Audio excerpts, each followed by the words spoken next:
अस्सलाम वालेकुम।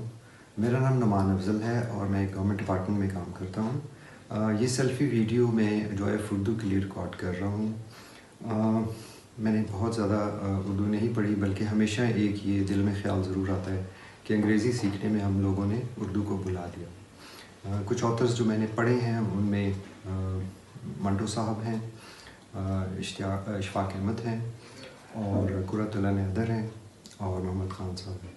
तो ये जो पैराग्राफ मैं पढ़ के आपको अभी सुना रहा हूँ, ये मोहम्मद ख़ान साहब की बुक है बजंग आमद, और उसमें वो ये किस्सा बयान कर रहे हैं कि दूसरी जंग अज़ीम के दौरान वो अपनी वालदा को मिलने आते हैं गांव में।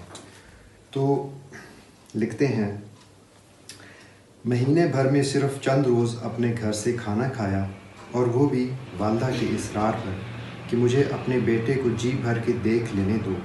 और जब बहुत देर देख चुकी तो वही कहा जो सिर्फ माँ ही कह सकती है, बेटा अब सारी फ़ौज में तुम ही बड़े अफसर होना। मैं वालदा को देखता और सोचता कि अगर इस पैकर मोहब्बत का वजूद ना होता तो क्या मुझे वतन की वापसी का यही इश्तियाक होता। बग़ैर किसी झिझक के जवाब दिया, जी माँ, एक आध छोड़कर सब मेरे मातहत हैं, और माँ की दुनिया आबाद हो गई। वैसे सच ये था कि एक आध नहीं बल्कि 1,00,000 छोड़कर भी हमें अपने मातहत ढूंढने के लिए चिराग बल्कि सर्च लाइट की ज़रूरत थी।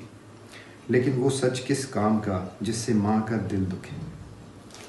बहुत शुक्रिया। अल्लाह हाफ़िज़।